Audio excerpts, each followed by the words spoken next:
Karen with NewClevelandRadio.net, and it is time for Avoid the Maze. And my guest today has a very special passion.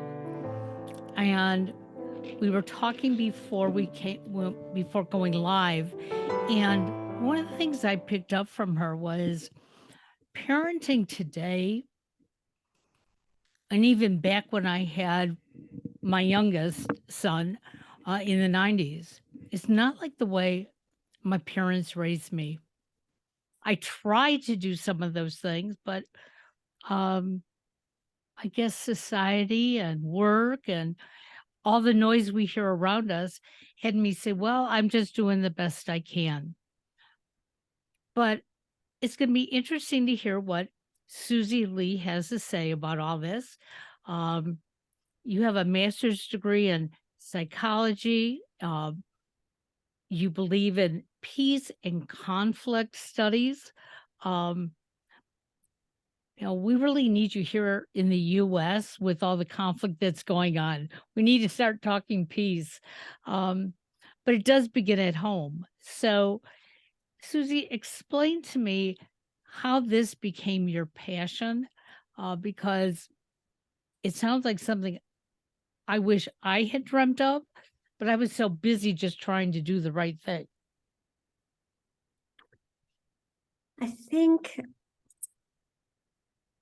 it actually began when my parents were divorced when I was 8 years old, and we lived far away from my dad for many years, and I never really knew, does my father love me? And so a lot of my life, which I found out in counseling over the years, has been about trying to achieve, to earn his love. And, mom and dad were both just trying to survive. They were doing the best they can. They had come from difficult circumstances. And I think when I had my own children, I wanted to do a better job, but I didn't trust that I could just do what my parents did, that I couldn't, trust in the role modeling that most people use to figure out how to be a parent. It's not like we study how to be a parent, which is quite amazing. And so I started looking around, well, what's the best way to parent? And I've ended up writing a book about parenting because I think I wrote it to the person that I would have been if I hadn't gone to such lengths to figure it out. Sure. And that's one of the things that doctors tell many of us when we go into the pediatrician's office and saying, how should I handle this? I can't find it on the internet. And typically, I was told, especially with my second child, Karen, you should know by now, there is no manual. Society sort of dictates certain things that are right and wrong. But other than that, you have to do what your heart says. And sadly, in some houses, the heart is not as kind. And so children aren't getting what they need from parents. As I look at this, you did this before you had your family or when you first had your family? No, I think a lot of thinking has come through my career in the last 15 years of teaching, of working with families, of working with aid and development organizations, and finding out what children were doing overseas in very difficult circumstances and how much they understood difficult concepts, how much they were contributing to their community. And I started thinking about the effect of our culture at the moment, which has become very individualistic, very consumer-based, very, influenced by technology. And I guess I started thinking about the effect those sort of things were having on kids, and then realizing, most parents are well-meaning. We all love our kids, but we can get so caught up in the busyness of life that we forget actually to talk to our kids about some really important things. And I also think we we forget just how smart our kids are. They're always my babies, so they're always actually a couple of developmental steps ahead of what I think they are. Uh, And so when I get to work with kids, I find out, wow, they're amazing. And a few times I've worked with families and seen parents be amazed by their kids. And so, what I want to do is encourage families to make just a little bit of time in their day to have really great conversations with their kids, which I think will amaze the parents and really build great relationships. well, and what I learned is my husband and I must have had good conversations with our youngest, because every once in a while, and he's 32 now, but even when he was a teenager, all of a sudden he would just come into the kitchen or the living room, wherever we were, and he'd say, you know, I understand why maybe you're upset with me over this issue. And he would not defend himself, but more than like break down the whole concept. And my husband and I would be looking at each other like, wow, that wasn't where our decision came from. But he's right.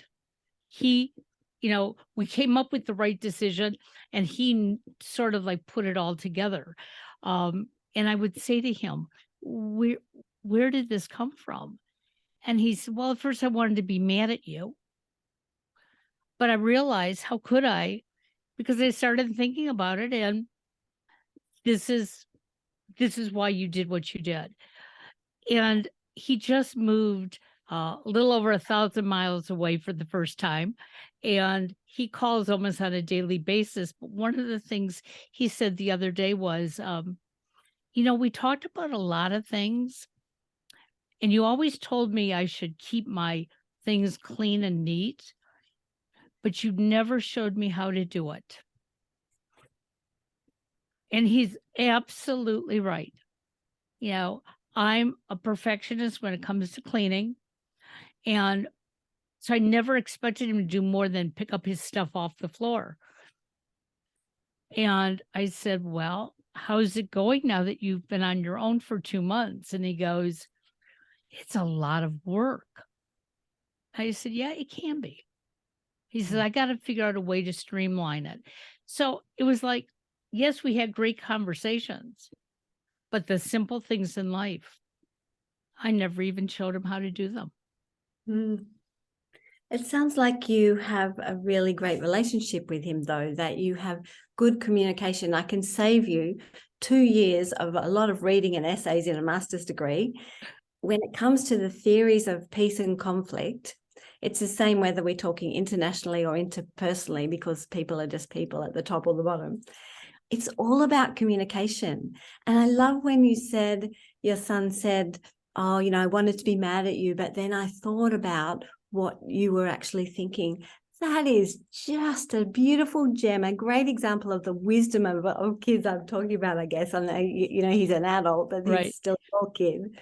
And it's that being able to put yourself, in the position of the other person, to actually get outside of your blinkered view of this is the way the world is, to think, oh, I wonder what it's like from their point of view. It's all conflicts actually can build intimacy in relationships if we can listen long enough to find out the other person's point of view. It's amazing. In every disagreement, there's between two people, there are 3 different truths. In fact, I have 40 conversations that kind of are structured for families to have in the book, and 3 of them are dedicated just to learning how to listen. We have 2 ears and 1 mouth, and that skill is so underrated in a world where it's all about me and I'm the most important person in the world and I've got something to say and I'm going to tell you. Stop and listen, and it's amazing what the depth of relationship can grow when we understand another person. I think that I really love reading fiction, and when I read a novel, I really get in someone else's head and their thoughts. You know, when that novel's turned into a movie, it's like they just got a long look into the distance and you don't know what they're thinking. But in a book, it's the only way really you hear another person's thoughts. But if we can, in our daily relationships, try to understand another person's thoughts, it will really improve the depth of our relationships, I reckon. Well, how are you managing with your son having moved away? I found emptiness so difficult. I was amazed at how painful it was, and it was this silent problem. It's not my son's fault. They were doing exactly the right thing, and so I knew I couldn't put it on them. And so I was like, why am I feeling so terrible? And it was only when I started opening up to other friends and they said, oh yes, I was sad for 3 years. I'm like, oh, okay, it's not just me.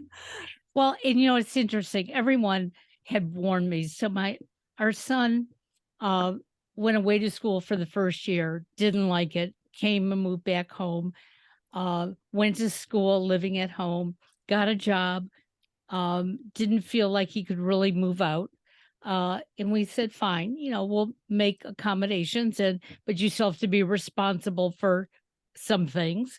And it just like there was like no moving. He moved initially last spring.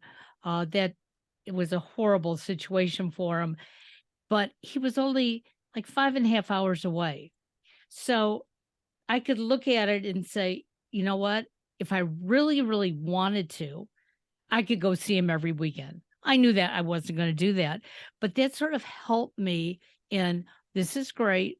My husband and I get our alone time, but 5.5 hours, not so bad. But then he moved home after that didn't work out. And that's when our communication skills really got better. Because he had lived alone for a couple of months, I saw him more as an adult than as a child. And so as he was looking for a new job, I just kept my mouth shut. He'd, tell me, oh, I'm going to be interviewed by so-and-so. Okay. And he kept waiting for me to dig. And I just knew I couldn't. And I think that has helped. But when he moved to Texas, my heart sank for 2 days. I was like, he's 1,000 miles away. When am I going to see him? It's not that affordable. But after about a week, yeah, I miss him, but he calls regularly. It's almost like he's still in his room because half the time he'd be in his room and he'd be calling me in another part of the house. So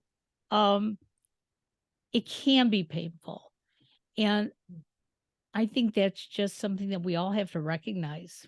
We want, as I kept saying, I moved out of my parents' house the day I got married, and I never came back. I mean, short visits, but never came and stayed with them for any length of time. And it's like, if my mother survived it, I can survive it. Yeah. I found it really helpful to reconnect to who I am. And rather than, my whole identity, was being a mother for such a long time, to try and think, okay, well, who am I and what do I have to contribute to the world? And so for me, throwing myself into this book project was really, really helpful. And I think it made my sons proud of me too, which was nice. I'm sure. But, yeah, that was a really good thing to do. I think it's like when people retire from a whole long career, and that's been such a part of their identity, and suddenly that stops. I think the empty nest was a bit like that for me. So realizing I'm still here and I still have something to offer was really helpful. And you're still a mother. And that's the other thing that a friend reminded me. She said, look, your oldest son has been out of your house for, about 30 years because he moved to be with his dad when he was 15. And so I didn't think of it as empty nest syndrome back then. I thought of, shared custody, no big deal. And so even when he went away to school and then he moved for a job, it didn't feel like he was away because I was just sort of used to that. But when my friend reminded me, she said, "But you're still a mother. And you can still, mother him to the point that you'll annoy him if you want." And I thought, she's right. It's just in a different setting. And you're right. I get to be who I want to be at this moment in time. Mm. But I find it interesting that your work has taken you to meet with people in organizations and help families out. What are some of the things that you're noticing um, about families today? I think, makes no difference where you are in the world. We all have cell phones and social media that probably pull us apart. I think it's really important that we help empower kids to push back against some of the strong influences in our culture. And all we have to do that is point it out. If you've ever, even when kids just go to visit a friend's house for a sleepover, they suddenly realize, oh, this family does things differently to our family. It's when you step out and look back at your culture, you realize, oh, what's going on here. So sometimes traveling overseas is a great thing to do if that's possible, or just seeing a different culture. I think our Western culture at the moment is really dominated by consumerism. The most highly paid psychologists in the world are paid by the advertising industry, and their idea is they start very young, with trying to get kids to have that nagging effect on their parents to buy them more stuff, and so that they will grow up to be lifetime consumers. And the problem with that is that very young children don't understand the difference between what's an ad and what's educational. So they just believe it all and are quite susceptible to that. But also there's this mistaken idea that having the latest designer, whatever's, will make us happy. And it's just absolutely not true. There's no evidence for that. In fact, there's contrary evidence. There's plenty of research that shows that kids, when they're asked what it is they want parents who are less stressed, who will listen to them, who will spend time with them more than they want stuff. And if we don't look beyond the surface, kids are saying, oh, I want this thing. But the research is that isn't what they want. And there's research that says that in fact it can be bad, it can be harmful for us because, for example, retail therapy, just that term should just have warning bells for us.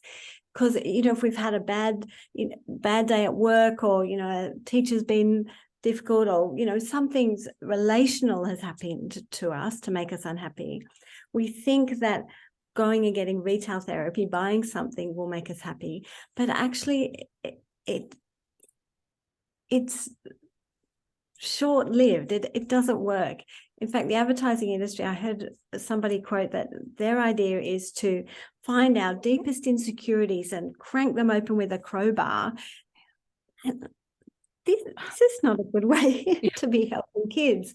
But as soon as you start having a conversation with kids about this and help them spot what's going on in ads, then suddenly they're able to look beyond that and see that's silly. The same with technology. We have a gut feeling that this is bad for kids, and there's starting to be some evidence for that. But it's more nuanced than that. If kids have a good relationship with their parents, if they are using social media, for example, in an active way to connect with friends, then the evidence says actually it's no problem.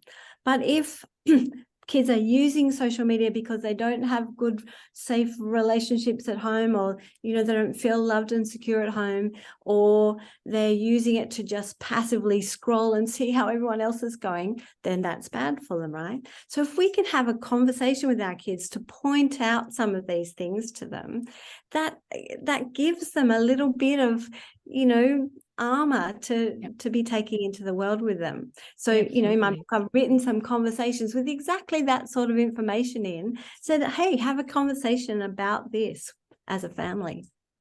It's interesting because there was a period of time between when my youngest was 10 till about 13. His dad and I were both doing IT work. And one week I was out of town, then I'd come home, he'd go out of town.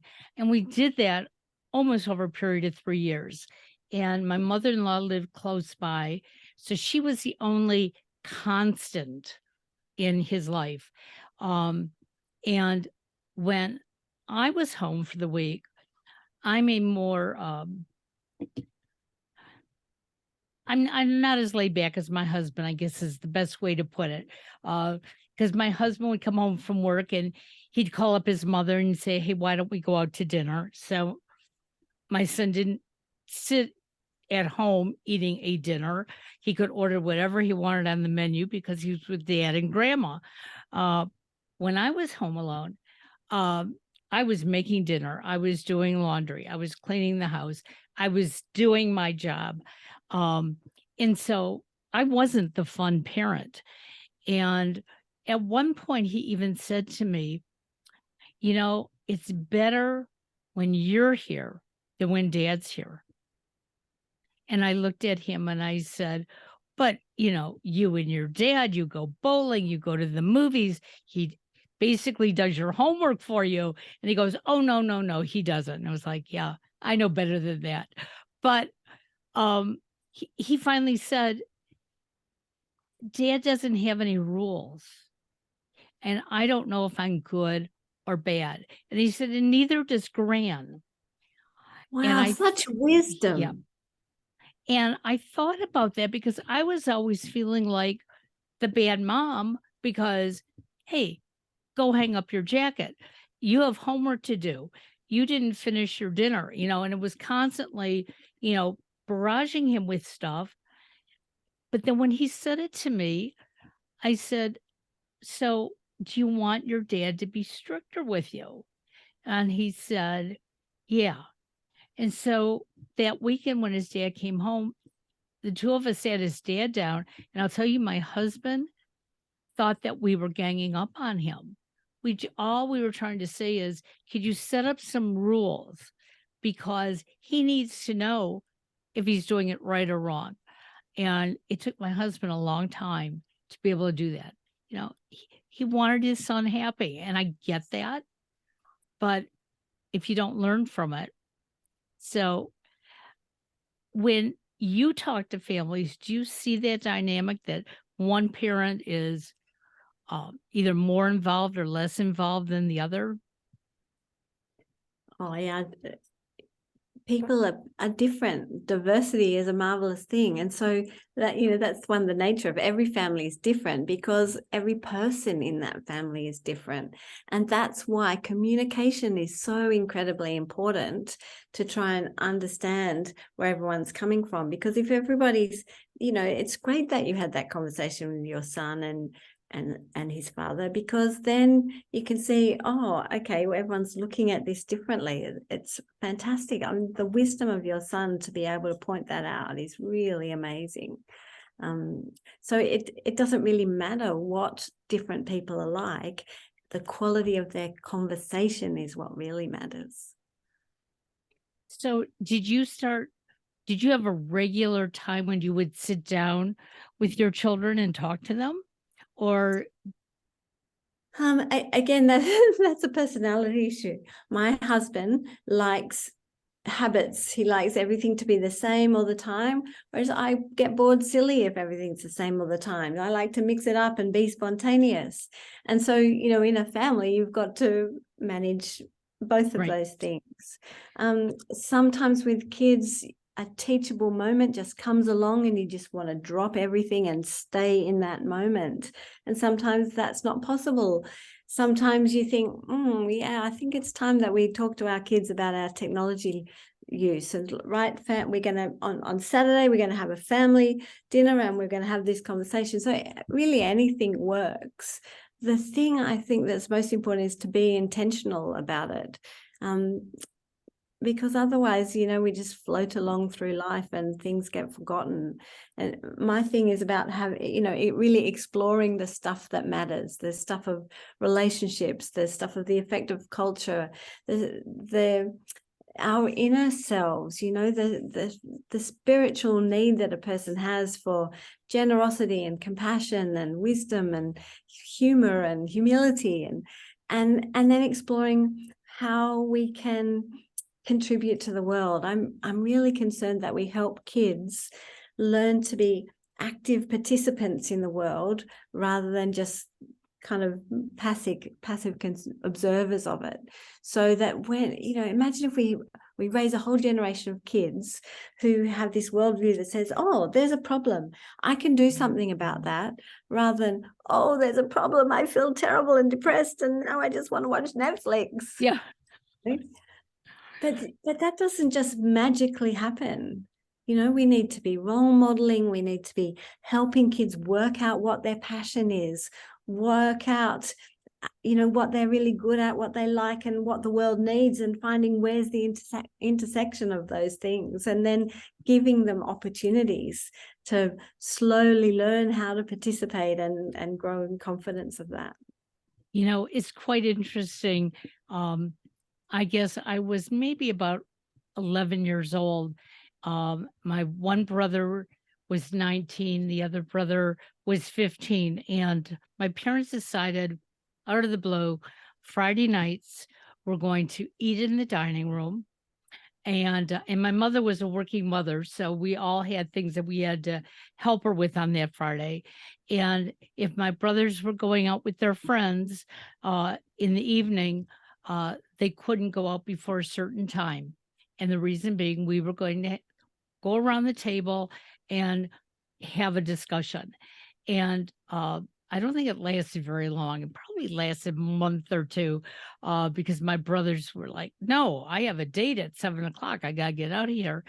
But what I do remember about it is that was the only time as a young child that I felt that my words were being heard. Because at the other times, there was too much going on in the house. And like I said, my mom back in the 50s and 60s was a working mom. So both my parents were working and I had older siblings and they had their things to do. But I remember that as being so wonderful because my brothers even heard me. Yeah. And then when that sort of went away, I remember trying to beg them to listen to me. And it was like, no, your little sister. And then all of a sudden I became an adult and it's like, now they want to know what I'm thinking. And so I think it's really important that we realize that the world can go on around us and we can take that break and be with our nuclear family. Yeah. And not only can we do it, I think we really need to do it. And I think it's not about, us talking to our kids. It's like you said, as a young child, you wanted to be heard. And, that's a really valuable thing to say to a kid, you are worthy. What you have to say is important to me. But not only that, kids are so curious and so creative. Kids are far more creative than adults. So there's a lot that we can learn from them as well. But yeah, again, the trick is to be intentional about it. I've had feedback from families that have been using the conversations in my book. And sometimes they're away on holiday. And so they'll be, doing them in the car on their road trip, or others have made a set time. Others are doing them in small groups. And sometimes I've been running events for whole families to come together, and we'll do some, big game to get things going and then go into small family groups and follow the conversations. I've sort of set the conversations up so that they all have exactly the same structure, and they all have a little bit of input to get you going, and then they have exactly the questions that you follow. And what I'm suggesting is that the kids lead the conversations, because we're also used to, good, get ready, do this, don't forget your shoes, hurry up. But if we can learn to shut up and let the kids lead, then we have a bit more of a chance of having this idea that, oh, as a family, we're all in this together, we're all learning this new thing together, and the kids can start, getting a bit of practice in leadership and speaking up by leading the family in these discussions. So as I talk about my younger son, he was diagnosed when he was 6 years old to be on the autism spectrum. So one day he was a typical 6-year-old. The next day, your child has, this disorder, and the school played into it. Friends of ours played into it and said, hey, you go take care of your kid. There's no time for you. But that's when we started listening to him even more so. Wow. Because, we saw some of the tendencies that they talked about, but for the most part, he was still the same little boy that he was the day before. He was always very interested in sports. Even at the age of 2, he would watch sports on TV, and he would tell you exactly what he saw, and you would think, like, really? Wow. I didn't see it. And, I realized I needed to let him talk. Now, sometimes we had to stop him because it could go on forever, but it was like, I need to listen to you because you are showing me a world that I'm not seeing. And even to this day, on his trip down to Texas, he would call at the end of the day and tell us what he saw off to the side or whatever, or wherever he stopped. And I wasn't asking him. I was letting him tell me. And I think that's an important skill that we all need to have, because we're going to become stagnant if we don't listen to others. Yeah, it's so true, isn't it? I'm finding as my parents become very elderly, they are becoming more and more self-focused.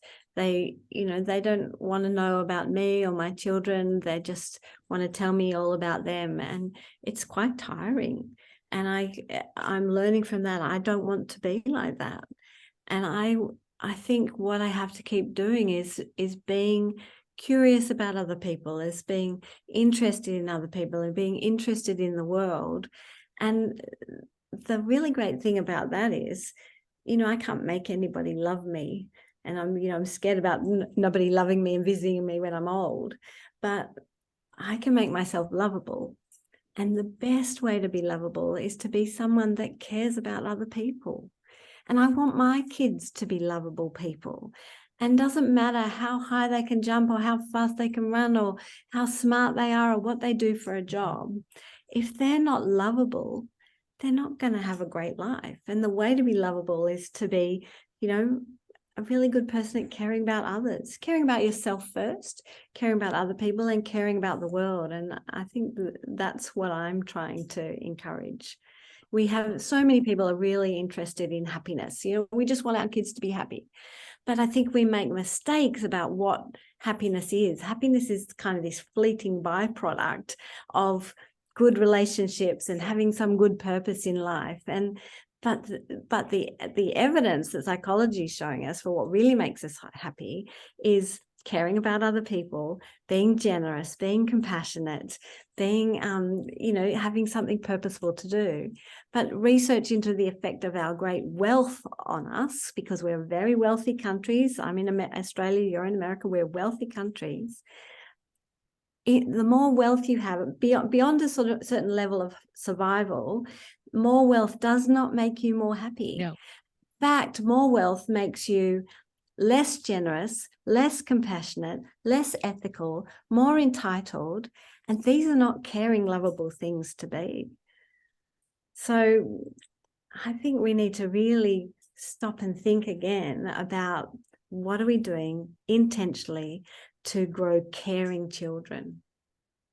And I realized that when, especially my youngest was growing up in the 90s, the influences were just like, they were flying in front of you all the time. And yes, he wanted this game machine and that game and whatever. And we gave in quite a bit, but we also pulled back quite a bit. It wasn't that, hey, this new game machine is out this week and I want it because all my friends are getting it. And it was like, that's great, but we have to work towards it. And we have to make sure that it's the right game or game machine for you. And I'm seeing him now as this young adult where he's using those same concepts. So when he moved into his apartment, he really only had a bed and a chair. And I was asking him, are you okay with how things are working out? And he goes, I would like a more comfortable chair, but I'm not going to go ahead and really furnish the apartment. And I said, okay. Any special reason why or why not? And as he talked about it, it was he needed to be comfortable in his own skin. He said, I can't afford to have all the furniture in my apartment like you do at home. And I said, I understand that. And he said, and I don't need to spend the money on it. Right now, it's just me. And maybe in a month or two or 6 months or a year, I'll do something. And I thought, we did have these conversations. He did learn. His biggest thing is that he now realizes that he has to make himself happy. The job makes him happy, and he's finding things to do that he likes to do. And it's so overwhelming. And especially when I read your bio, because it's like, I know I was not that perfect parent. I know, I didn't let him always speak, but we obviously did something right. And I'm grateful for it. I see a lot of his peers who appeared to be selfish growing up are now changing.